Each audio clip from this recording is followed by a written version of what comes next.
आप अलैहिस्सलातु वस्सलाम के क़ल्बे अथर पर 23 साल की कलील मुद्दत के अंदर पूरा कुरान करीम नाजिल कर दिया गया। मोहतरम बुजुर्ग और दोस्तों, वक्त बहुत कम है, अब ज्यादा बात करने की जरूरत नहीं है। जनाब हजरत मौलाना सरफराज आलम साहब चतुर्वेदी मज़ाहिरी वो स्टेज पे बैठे जलवानुमा है।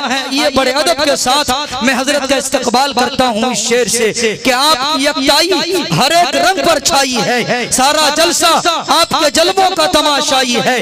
और ए बुलबुले शैदा तूने सुना के हंस हंस कर ओ सरजमीने हर नारोई वालो, अब जिगर थाम कर बैठ। मौलाना सरफराज आलम साहब की बारी आई है। इन्नल हम्दुलिल्लाहि नहमदुहु व नस्तईनुहु व नस्तगफिरुहु व नु'मिनु बिही व नतवक्कलु अलैहि व नऊज़ु बिल्लाहि मिन शुरूरि अनफुसिना व मिन सय्यिआति अअमालिना मन यहदिहिल्लाहु फला मुज़िल्ल लहु व मन युज़लिलहु फला हादिय लहु व नशहदु अन ला इलाहा इल्लल्लाहु वहदहु ला शरीका लहु व नशहदु अन्न सय्यदना व मौलाना मुहम्मदन अब्दुहु व रसूलुहु। अम्मा बाद फ़अऊज़ु बिल्लाहि मिनश शैतानिर रजीम। बिस्मिल्लाहिर रहमानिर रहीम। या अय्युहल्लज़ीना आमनू हल अदुल्लुकुम अला तिजारतिन तुंजीकुम मिन अज़ाबिन Aleem.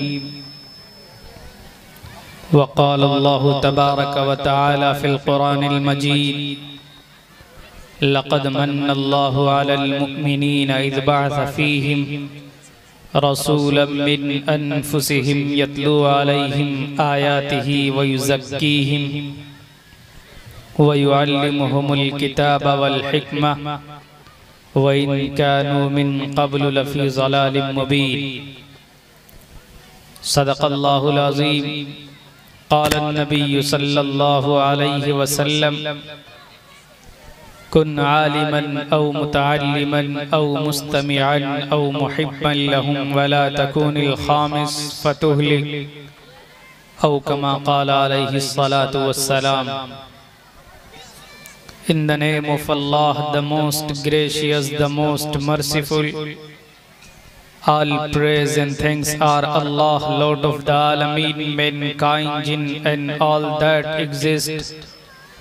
You honor only that ruling judge, the day of recompense. It means the day of resurrection.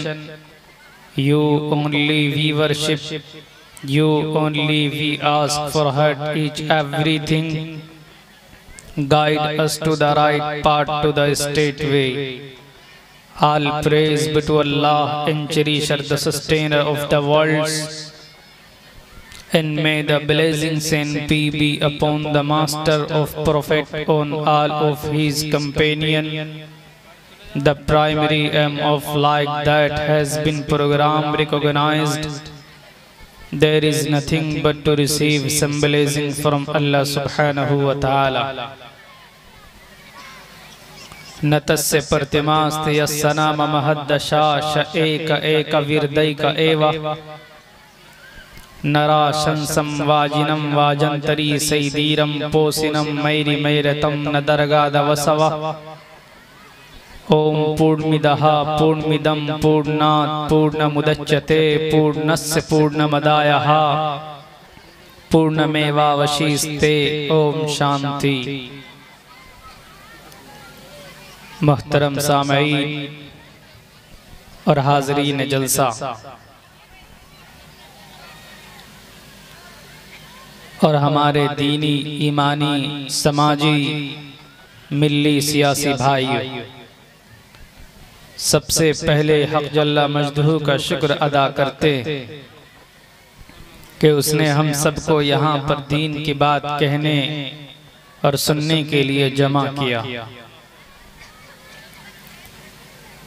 बड़े भाई यहाँ पर हाफिज बादशाह साहब तशरीफ फरमा और अराकीन जलसा, जिनकी एक छोटी सी दावत पर मेरी हाजिरी हुई, उन्होंने इस गुनहगार को आप हजरात के सामने कुछ कहने का अजीम मौका इनायत फरमाया।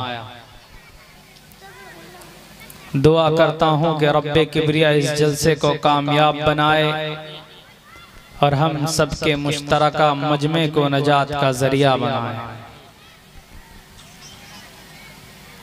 दूसरी ये बात, बड़े भाई नाज़िम जलसा कारी मिंसार साहब, ये हमारे सीमांचल का उभरता हुआ नाज़िम है। हमें गर्व होना चाहिए, ऐसे लोगों को हमें और आगे बढ़ाने की ज़रूरत है। मैंने अहकमुल हाकिमीन के कलाम की एक आयत और जनाब मोहम्मद रसूलुल्लाह सल्लल्लाहु अलैहि वसल्लम की हदीस पढ़ी।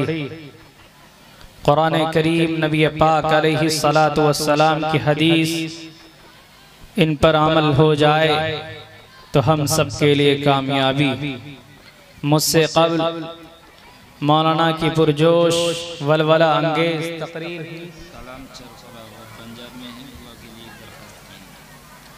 आप ऐलान करना है, इस तरीके से डिस्टर्ब करेंगे तो कैसे होगा।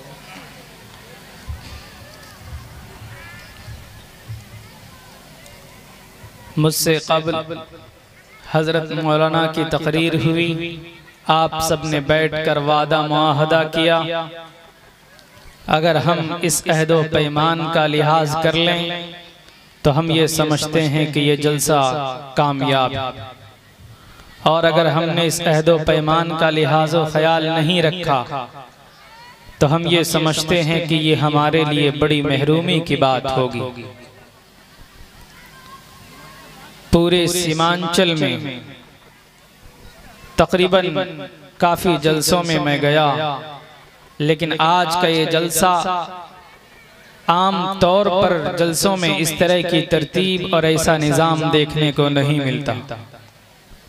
सही बात तो ये है कि ये इजलास एक मिसाली जलसा बन गया। ये जो अभी बच्चे के सर पर दस्तारे फजीलत बांधी गई, आप सबने देखा, आप ये समझते हैं कि ये बड़ी आसानी के साथ हो जाता, आप अंदाज़ा भी नहीं कर सकते कि कितनी मेहनतें और कितनी मुशक्क़तें बर्दाश्त करनी पड़ती, तब जाकर बच्चा हाफिज़ कुरान बनता। कितने तमाचे लगते, कैसी जिल्लत और खारी से गुजरना पड़ता, तब जाकर बच्चा हाफिज़ कुरान बनता। हम ये समझते हैं कि चलो बच्चे ने मेहनत की, बच्चा हाफिज़ कुरान बन गया। आपको नहीं मालूम कि उनके उस्ताद ने कितनी मेहनतें की। वो रात को 3 बजे उठकर बच्चों को जगाता, फजर से 1-1.5 घंटा कबल उनकी इतनी मेहनतें होती, और फिर बच्चा खुद कितने रहल और कितनी छड़ियां टूट जाती है उनके पुष्ट पर, तब जाकर बच्चा हाफिज़ कुरान बनता। बात यहीं पर खत्म नहीं होती। आप ये समझते हैं चलो बच्चे ने मेहनत कर ली, उस्ताद ने मेहनत करा दी, बच्चा हाफिज़ कुरान बन गया। नहीं मेरे भाई, मदरसे के जो मोहतमिम हैं, जो जिम्मेदार हैं, कितनी मेहनत करते हैं। वो अपने घर बार को छोड़कर दूसरे स्टेट, दूसरे सूबे के अंदर जाकर वो मुअल्लिमीन की तनख्वाहों का इंतजाम करते हैं, तब जाकर मदरसे में बच्चा हाफिज़ कुरान बनता। एक साहब ने मुझसे कहा कि हजरत फला साहब ने मदरसा खोल लिया, न जाने किन किन जगहों से उनके पास पैसे आ रहे हैं। हमने कहा कि इशारा मत कीजिए, जरा खुलकर बताइए कहना क्या चाहते हैं। उन्होंने कहा कि हजरत नहीं, वो मेरा मसला नहीं है। 5 आदमियों के पेट को पालने के लिए तो हलाल और हराम की बात करते हैं, और जहां पर 10, 20, 100, 150 बच्चों के खाने का इंतजाम करना, जरा अंदाजा कीजिए कितना मुश्किल होता होगा ये काम। वो कहने लगा हजरत मेरा मसला नहीं है। मैंने कहा मेरा मसला नहीं, यही मसला हर आदमी का है। वो चंद गिने चुने लोग हैं जिनके ताउन से, मुट्ठी भर लोग हैं जिनके ताउन से इदारा चलता है, और इनसे बड़ी तादाद तानो तशनी और तनकीद में लगी रहती है। मेरे भाई, मैं खुलकर नहीं बात करना चाहता हूं, मैं बताना चाहता हूँ मदरसे की अहमियत को, हाफिज कुरान की अहमियत को। यह बच्चा हाफिज कुरान कैसे बनता? आप ये देखते हैं कि मदरसे के अंदर 30 से 35 कपड़े में मलबूस होकर, 40 रुपए मीटर कपड़े में मलबूस होकर ये जो आपको हाफिज साहब नजर आते हैं, कारी साहब नजर आते हैं, या आप सोच भी नहीं सकते कि इनका मकाम और इनका मर्तबा क्या। ये मरने के बाद पता चलेगा जब हाफिज कुरान 10 ऐसे आदमियों को अपने साथ जन्नत में लेकर के जाएगा जिनके ऊपर जहन्नम वाजिब हो चुकी होगी। ऐसे आदमियों को, ऐसे जहन्नमी आदमियों को वो अपनी ताकत के बलबूते पर जन्नत में लेकर के जाएगा। कोई MP MLA इस काम नहीं आएगा वहां पर, कोई मुखिया जी काम नहीं आएंगे।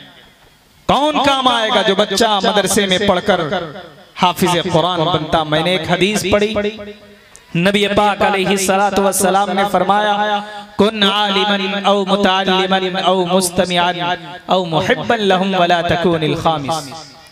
फरमाया ए लोगों आलिम बन जाओ। इसी रिवायत को बैहक़ी ने जो दूसरी जगह पे नकल किया, बड़े साफ लफ्जों में वहां पर तहरीर किया। फरमाया नबी पाक अलैहिस्सलातु वस्सलाम ने, लोगों आलिम बन जाओ, कुन आलिमन, आलिम बन जाओ।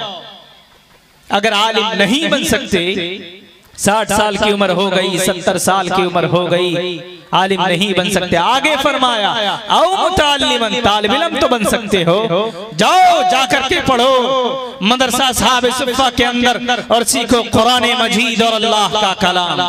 तालिब इल्म तो बन सकते हो ना, आलिम नहीं बन सकते।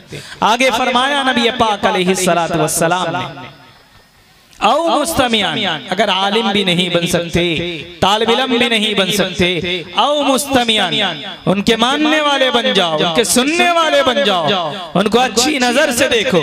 औ मुस्तमियान का यही मतलब है, औ मुस्तमियान उनके सुनने वाले बन जाओ, उनके मानने वाले बन जाओ। आगे फरमाया नबी पाक अलैहिस्सलातु वस्सलाम ने, औ मुहिब्बन लहुम वला तकुनिल खामिस। चौथा फरमाया कि उनसे मोहब्बत करने वाले बन जाओ। नबी पाक अलैहिस्सलातु वस्सलाम ने फरमाया, जिसे क़यामत से लेकर के हजरत आदम अलैहिस्सलाम से लेकर के क़यामत तक के उलूम जिसे दे दिए गए हो, वाजिज़ी इज़हार करते हुए फरमाते हैं, यही 4 बनना पड़ेगा, अगर 5वां बनोगे हलाक कर दिए जाओगे। नबी पाक अलैहिस्सलातु वस्सलाम ने फरमाया, 5वां रास्ता इख्तियार कर लोगे।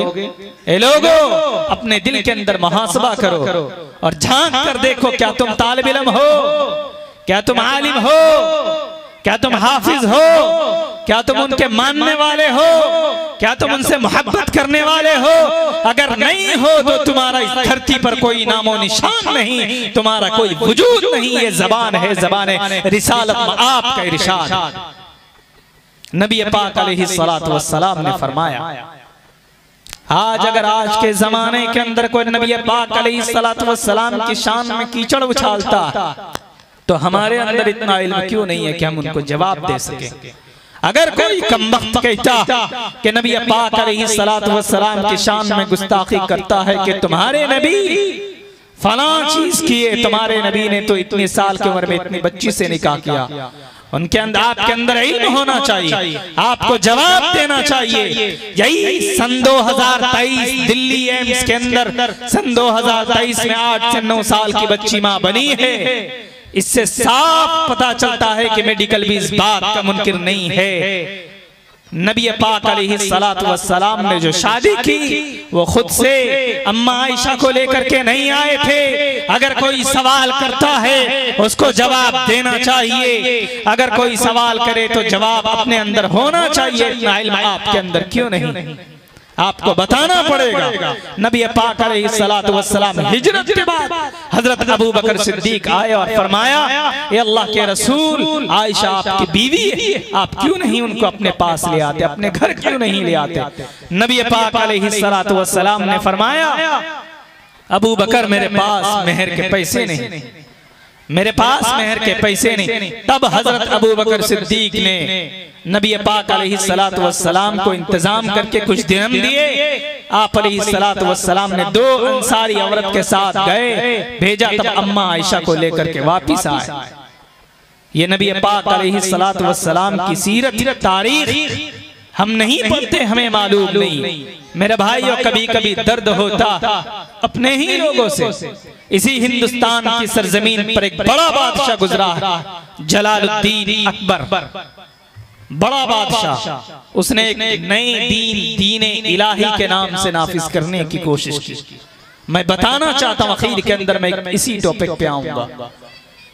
आखिर के अंदर एक बड़ा बादशाह जो गुजरा, जलालुद्दीन अकबर बादशाह, उसने एक दीन इलाही के नाम से नाफिज करने की कोशिश की। और इस दीन को आगे बढ़ाने वाले कौन? उस वक्त के बेईमान जमीर फरोश, उनके दरबारी उलमा थे जो अपने बैंक को, अपने प्रॉपर्टी को बढ़ाने के लिए उन्होंने ये काम अंजाम दिया था। वरना अकबर इतना बड़ा शिर रसूल था, इतना बड़ा हदीस का शौकीन था कि खुद अपने उस्ताद मुल्ला अब्दुल नबी के घर जाता, जूतियां सीधी करता, इतना बड़ा हदीस का शौकीन था। जुमे के दिन जुमे की नमाज के बाद हिदायत पढ़ने पढ़ाने वाले को, हदीस पढ़ने पढ़ाने वाले को जलालुद्दीन अकबर की तरफ से बड़ा वजीफा दिया जाता था। लेकिन ऐसी कौन सी मजबूरी आई, किस बुनियाद पर उन्होंने ये रुख मोड़ा? क्या वजह थी आखिर के अंदर? क्या वजह थी जिस बुनियाद पर अकबर बादशाह ने एक दीन को, एक नए दीन को नाफिज करने की कोशिश की? लेकिन कुर्बान जाइए, उस वक्त के बड़े आलिम दीन उनके सामने सीना तान कर आ गए, खड़े हो गए। फरमाया, अकबर बेदीन, अकबर तू बेदीन हो गया। एतबारे नदारत, तुम्हारा कोई एतबार नहीं। मैं तुम्हारे यंत्र तंत्र और तुम्हारे सुपर पावर ताकत से मैं नहीं डरता। अकबर बादशाह के सामने खड़ा हो गया। मेरे भाइयों, ये वजह थी कि अपने लोगों में जब खराबियां पैदा होती है तब जाकर लोग बिगड़ते और वहां की बादशाहत भी बिगड़ जाती।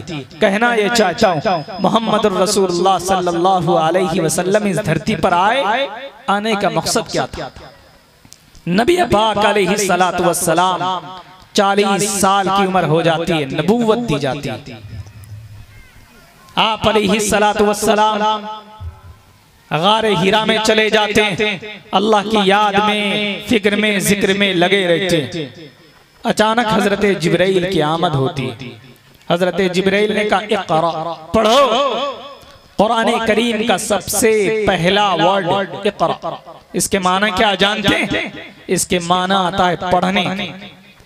कुरान करीम का सबसे पहला वर्ड इक़रा, पढ़ो। और आज हमारे जवान, आज हमारे बच्चे इल्म से दूर हैं, पढ़ाई से दूर।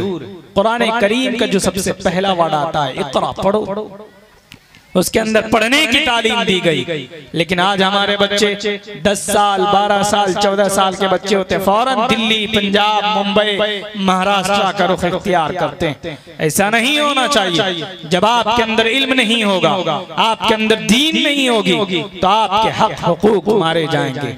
आप अगर जानकार होंगे, आपके अंदर इल्म होगा, तो आप अपने हुकूक को दूसरों से छीन सकते हैं। मांगने की जरूरत नहीं है। आप जबान के बलबूते पर उनको बोल करके आप अपने हक हुकूक को ले सकते हैं। कुरान करीम का सबसे पहला वर्ड इक़रा बिस्मि रब्बिकल लज़ी खलक़। हजरत जिब्राइल आए, फरमाया पढ़िए। आप अलैहिस्सलातु वस्सलाम का जवाब था, मा अना बिकारी, मैं पढ़ा हुआ नहीं, मैं नहीं जानता। दोबारा हजरत जिब्राइल ने कहा, इक़रा, पढ़ो।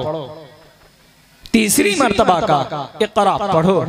तब आप अलैहिस्सलातु वस्सलाम ने कहा, इक़रा बिस्मि रब्बिकल लज़ी खलक़। फौरन दौड़कर घर आते हैं। अम्मा खदीजतुल कुबरा रज़ियल्लाहु अन्हा से बयान करते हैं, मैं तो तबाह हो जाऊंगा, बर्बाद हो जाऊंगा। कहा क्या हुआ? I am not able to explain what happened with me, मैं बता नहीं सकता मेरे साथ क्या हुआ। का डोंट वेरी, घबराने की जरूरत नहीं। इसलिए कि आप क्या करते हैं? आप नंगों को कपड़ा पहनाते हैं, आप भूखों को खाना खिलाते हैं, आपको कुछ नहीं होगा। मेरे भाइयों, वो वक्त आया जब आप अलैहिस्सलातु वस्सलाम ने ऐलान किया, एक पहाड़ी पर जाकर के लोगों आओ मेरी तरफ। नबी पाक अलैहिस्सलातु वस्सलाम ने फरमाया, पढ़ो। ला इलाहा इल्लल्लाह मुहम्मदुर रसूलुल्लाह, उससे पहले नबी पाक अलैहिस्सलातु वस्सलाम फरमाते, अगर मैं तुमसे ये कहूं कि इस पहाड़ के पीछे दुश्मन है जो तुमको तबाह व बर्बाद कर देगा, खत्म कर देगा, क्या तुम मेरी बात को मानोगे? सबने एक जबान होकर कहा, क्यों नहीं, आप तो सादिक, आप तो अमीन, आप तो अमानतदार, आपकी बात हम कैसे काट सकते हैं। तब आप अलैहिस्सलाम ने कहा, पढ़ो ला इलाहा इल्लल्लाह मुहम्मदुर रसूलुल्लाह। बहुत सारे लोग इनकार कर गए। सामने से जो मोहब्बत करने वाले लोग थे, जो अच्छा मानते थे, उन्होंने कहा कि मोहम्मद तू हमारे दीन की यहाँ बेइज्जती करने के लिए लाया है। पत्थर चलाना शुरू कर दिया। आप अलैहिस्सलातु वस्सलाम तबलीग के काम में लगे रहे। चले गए ताइफ के मैदान, वहां जाकर के वहां का जो बादशाह था उनसे जाकर के कहा कि पढ़ लो ला इलाहा इल्लल्लाह मुहम्मदुर रसूलुल्लाह। वहां का जो बादशाह था उन्होंने गुंडे लगा दिए और कहा कि जाओ इसको मारना, इसको पीटना।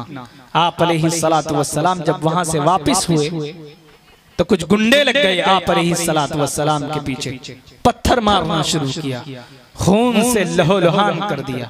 हजरत जिब्राइल की आमद होती। हजरत जिब्राइल ने कहा, अल्लाह के नबी, मैं जिब्राइल हूँ, जिब्राइल, मुझसे बड़ा ताकतवर इस धरती पर किसी को अल्लाह तबारक व तआला ने पैदा नहीं किया। मैं जिब्राइल हूँ, जिब्राइल, मेरा एक हाथ मशरिक में होता है तो दूसरा हाथ मगरिब में होता है। मैं जिब्राइल हूँ, जिब्राइल, मुझसे बड़ा ताकतवर इस धरती पर अल्लाह तबारक व तआला ने किसी को पैदा नहीं किया। आप हुक्म तो करें, आप हुक्म तो करें, मैं दोनों पहाड़ों को मिलाकर ताइफ वालों को पीस कर रख दूंगा।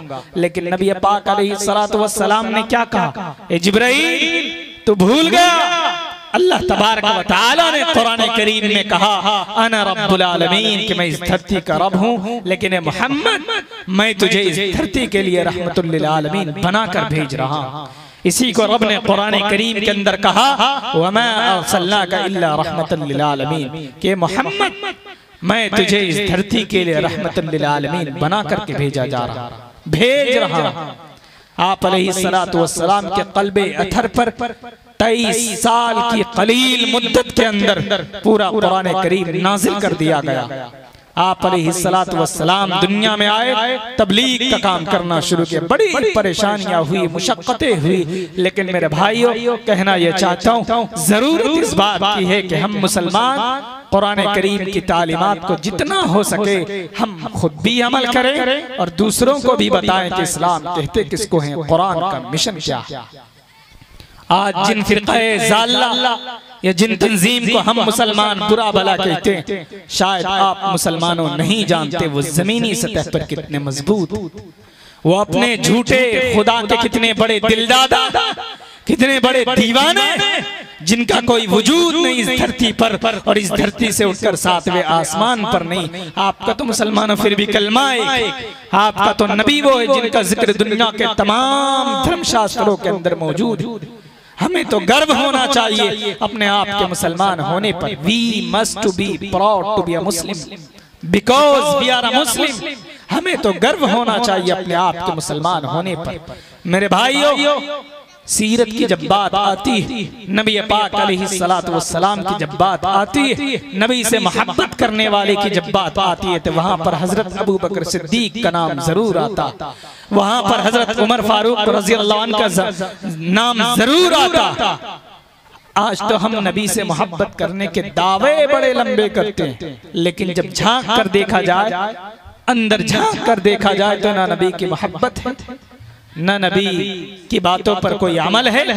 इसलिए कि आज हम देखते हैं बड़े बड़े जलसे करते हैं, बड़ा से बड़ा जलसा होता है, एक कान से सुन लेते हैं, दूसरे कान से निकाल देते हैं, कोई अमल नहीं होता। मेरे भाई, कुरान पर अमल करने की जरूरत है। अगर मोहब्बत देखनी हो तो हजरत अबू बकर सिद्दीक की मोहब्बत को देखो, अगर मोहब्बत देखनी हो तो हजरत उमर फारूक की मोहब्बत को देखो।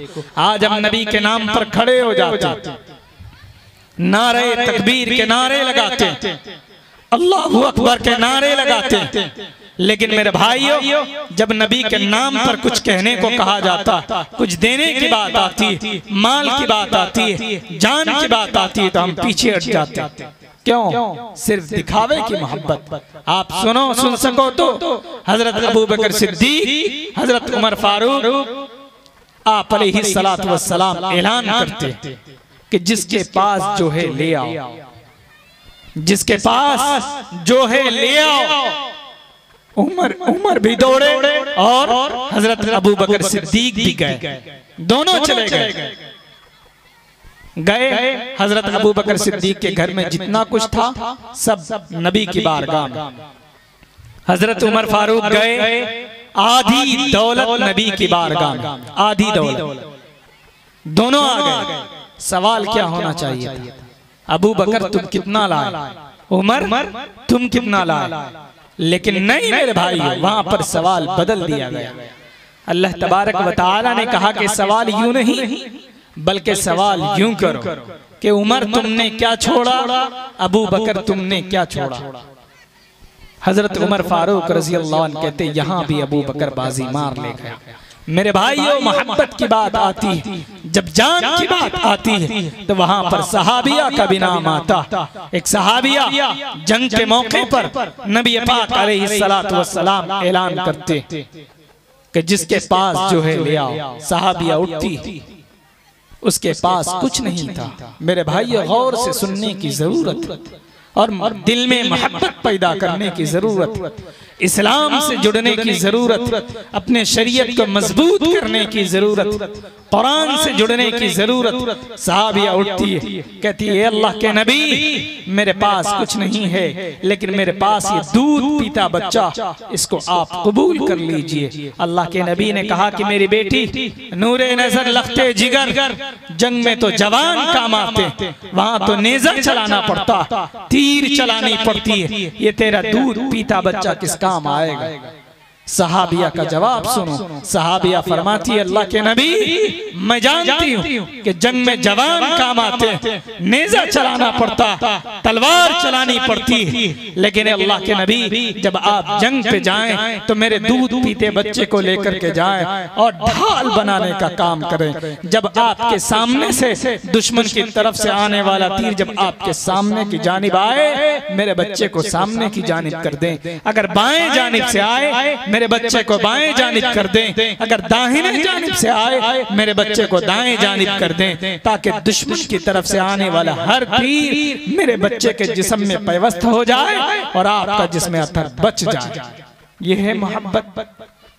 लेकिन आज हम मोहब्बत तो करते हैं, लेकिन सिर्फ दिखावे की मोहब्बत। मेरे भाई, आज तो आवाम तो दरकिनार, खवास में मायूसी आ रही है, खास लोगों में, उलमा में मायूसी आ रही, कायदीन की सफों में मायूसी छाती चली जा रही। आज मुल्क के हालात और सिचुएशन ऐसे पैदा कर दिए गए कि जात और बिरादरी के नाम पर लोगों को मार दिया जाता। लोग देखते रह जाते हैं। 70-80 जवानों को हिंदुस्तान की, इसी हिंदुस्तान की सरजमीन पर मॉब लिंचिंग करके शहीद कर दिया गया। मेरे भाइयों, जब आप अपने दीन से, अपनी शरीयत से हटेंगे तो आपको इस तरीके से ही किया जाएगा, आपके साथ ऐसा ही मामला किया जाएगा। क्यों? इसलिए कि फरमाया, जब तुम अपनी शरीयत से दूर हो जाओगे, जब तुम अपने कुरान और हदीस से दूर हो जाओगे, तो रब तुम्हारे ऊपर जालिम बादशाह को मुसल्लत कर देगा। ये हमारे आमाले बद का नतीजा है। और आज की जो यंग जनरेशन, आज के जो जवान हैं, यंग ब्लड, बहुत जवान ऐसे हैं जो गेम के अंदर अपनी जवानी को बर्बाद करते हैं, मोबाइल के अंदर अपनी जवानी को बर्बाद करते हैं। मेरे भाइयों, तुम्हारी बर्बादी की प्लानिंग हो रही और तुम मोबाइल के अंदर बैठकर गेम खेलते हो, मोबाइल के अंदर यूट्यूब देखते हो और अपनी जवानी को गूगल के अंदर जाकर के तबाह बर्बाद करते हो। मेरे भाइयों, आपको आने की जरूरत है, दीन की तरफ आने की जरूरत। क्यों नहीं तुम मुजद्दिद अल्फसानी बन सकते हो? या आसमान से नहीं आए थे, इसी जमीन पर पैदा हुए थे, माँ के कोख से पैदा हुए थे। आज वो माएँ क्यों नहीं पैदा होती जो ऐसे बच्चा पैदा करे, जो जालिम की आंखों में आंखें डालकर जो जालिम की आंखों में आंखें डालकर बात कर सके और इतने दलाइल दिए जाएं कि उसके अंदर वो डूब जाए, उसको निकलने का भी मौका ना मिले। मेरे भाई,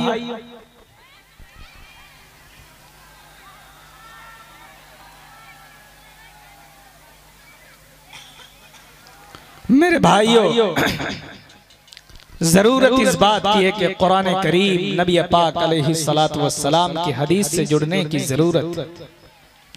शरीयत और नबी पाक अलैहिस्सलातु वस्सलाम की हदीस ये बड़ी चीज है। मैंने शुरू में कुरान करीम की आयत तिलावत की थी, या अय्युहल्लज़ीना आमनू हल अदुल्लुकुम अला तिजारतिन तुंजीकुम मिन अज़ाबिन अलीम।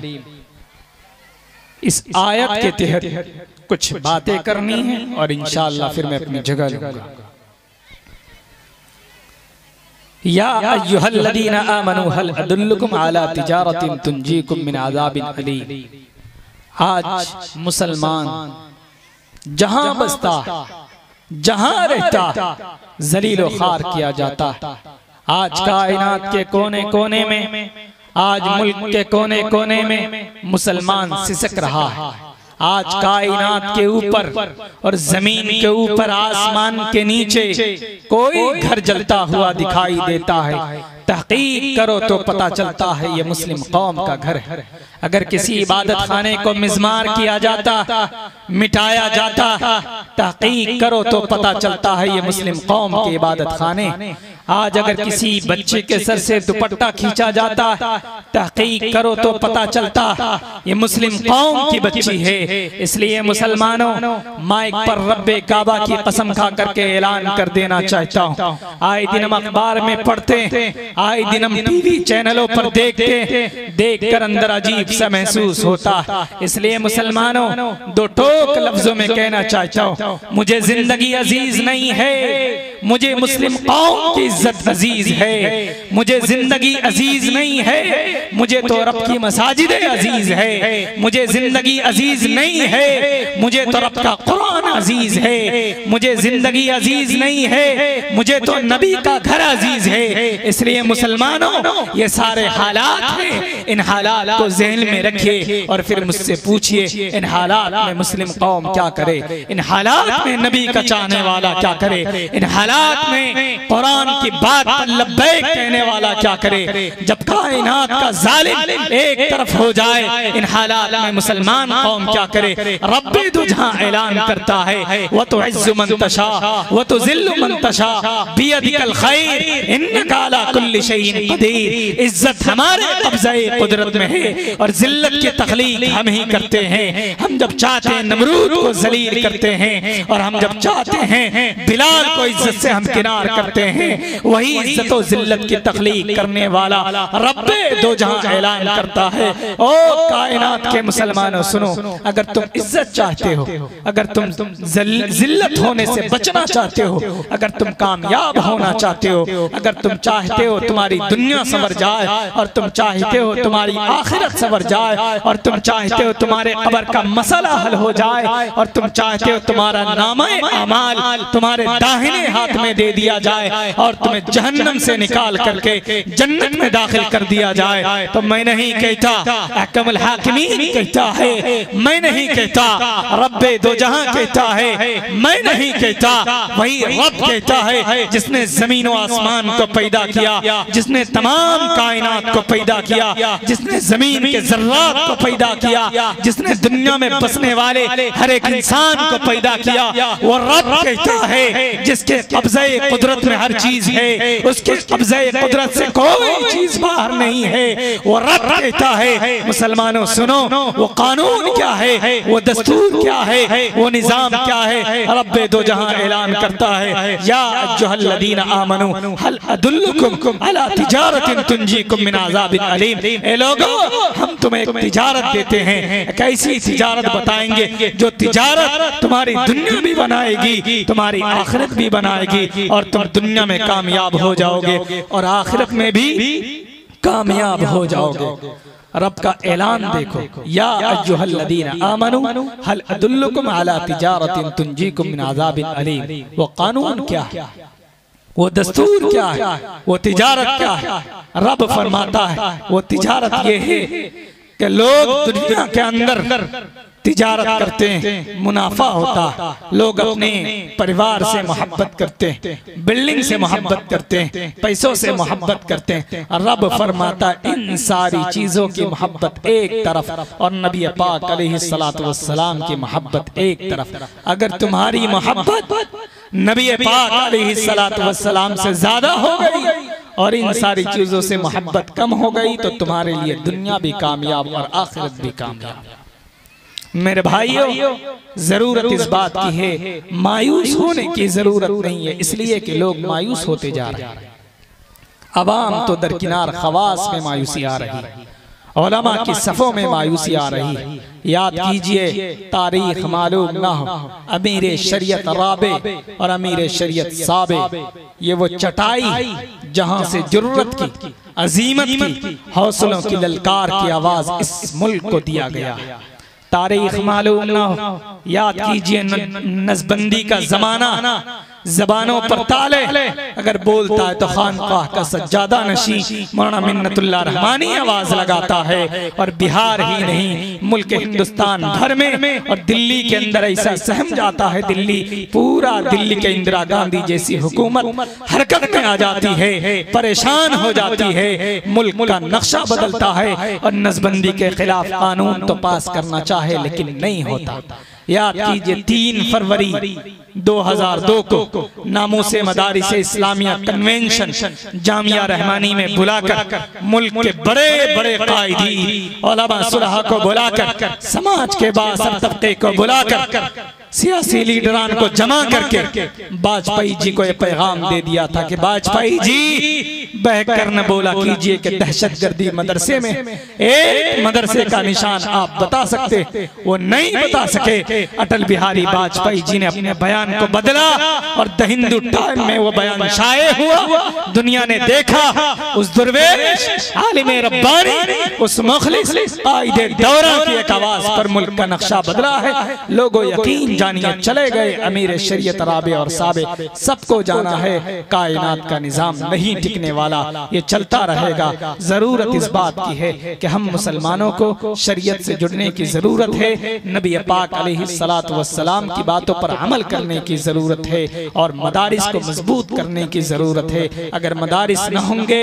मदारिस में पढ़ने वाले तलबा न होंगे, हाफिज़े कुरान न बनेंगे, आलिमे दीन न होंगे, चंद साल गुजरने नहीं पाएंगे कि हमारी लाशें सड़कों पर मिलेंगी, कोई नमाज़े जनाजा पढ़ाने वाला नहीं होगा। ये निजाम चलना चाहिए, मदारिस को हमें आगे बढ़ाने की जरूरत। आखिर के अंदर एक बात कहना चाहता हूँ, एक इल्म के तौर पर एक नॉलेज देना चाहता हूँ। अगर कोई कहता कि आपका कलमा ला इलाहा इल्लल्लाह मुहम्मदुर रसूलुल्लाह, इसका मीनिंग नहीं है कोई माबूद सिवाय अल्लाह के और मुहम्मदुर रसूलुल्लाह अल्लाह के बंदे और उसके रसूल। कोई अगर कहता कि हम आपके कलमे को नहीं मानते, आप कहीं और से हमें प्रूफ दीजिए, दलील दीजिए, तब हम आपकी बात मानेंगे, वरना तो ये आपका दीन 1400 साल पुराना, 1450 साल पहले आपका कुरान नाजिल किया गया, हम इस कुरान को नहीं मानते। तो आपके पास जवाब होना चाहिए, आप उनको जवाब दे सके, कम से कम इतना इल्म तो होना ही चाहिए। आप उनको कह सके कि अगर हमारा कलमा ला इलाहा इल्लल्लाह मुहम्मदुर रसूलुल्लाह है, अगर कोई हमारे हिंदू भाई, बड़े भाई अगर वो ये सवाल करते हैं तो आप उनको जवाब दे सकते हैं कि आपके भी ग्रंथ के अंदर ये बात लिखी हुई है, एको देवहां सर्वभूतेषु गुणः, कि ब्रह्मा एक है, परमात्मा एक है, उसी की इबादत करनी चाहिए, उसी की भक्ति करनी चाहिए। दूसरी जगहों पे, दूसरी ग्रंथों के अंदर ये बात लिखी हुई, ये कुम्म ब्रह्म द्वितीय नास्ते निहना नास्ते, ब्रह्मा एक है, परमात्मा एक है, उसी की इबादत करनी चाहिए। अगर कोई नबी पाक अलैहिस्सलातु वस्सलाम के बारे में कुछ कहता तो आप कह देना वेद व्यास जी ने फरमाया, यहाँ ना पक्ष बाते कुछ राको, वैद पुराण संत मत बाको, तब लग जो सुंदरम चाहे कोई, बिना मोहम्मद पार न कोई। मोहम्मद रसूलुल्लाह का तज़किरा हमारे कुरान या हदीस में सिर्फ नहीं है, आपके ग्रंथों के अंदर ये बात मौजूद है। यहाँ ना पक्ष बाते कुछ राको, वैद पुराण संत मत बाको, तब लग जो सुंदरम चाहे कोई, बिना मोहम्मद पार न कोई। इसका मीनिंग क्या है? इसका मीनिंग यह है कि अगर तुम दुनिया में बेहतरीन इंसान बनना चाहते हो, खूबसूरत इंसान बनना चाहते हो, तो मोहम्मद के तरीके को अपना लो। अगर कोई हमारे अजान के ऊपर इलिगेशंस लगाता है तो आप पढ़ देना, उच्चलापी सर्वभक्षी भविष्यति जन्मम विना कोलम। उच्चलापी सर्वभक्षी, ये हिंदू भाई के ग्रंथ के अंदर ये बात मौजूद है। उच्चलापी, ऊंची आवाज से लोगों को दीन की तरफ बुलाओ। अगर कोई कहता है कि नहीं आप अपने दीन का प्रचार नहीं कर सकते, अपने इस्लाम की बात नहीं कर सकते, तो आप उनको कानूनी तौर पर भी जवाब दे सकते हैं। आप उनको बता सकते हैं कि आर्टिकल नंबर 25 के अंदर ये बात लिखी हुई, right to freedom of religion, कि हम अपनी बात को किसी के सामने रख सकते हैं। आर्टिकल 19 में भी यही लिखा है, freedom to speech, all citizen shall have the right. हम अपनी बात को, अपनी शरीयत की बात को किसी भी आदमी के सामने, किसी भी शख्स के सामने, किसी भी मजलिस में हम अपनी बात को रख सकते हैं। ये कानूनी तौर पर हमें ये इजाजत है, हम बोल सकते हैं। अगर कोई हमारे नबी पाक अलैहिस्सलातु वस्सलाम की शान में गुस्ताखी करने की कोशिश करे, तो मेरे भाइयों आपके अंदर इतना इल्म होना चाहिए कि आप उनको जवाब दे सके। जरूरत इस बात की है कि हम मुसलमानों को 5 वक्ता नमाज पढ़ने की अल्लाह तबारक व तआला तौफीक दे और इस जलसे को कामयाब बनाए। हयात बाकी, मुलाकात बाकी। वाखिर दावाना अनिल हम्दुलिल्लाहि रब्बिल आलमीन।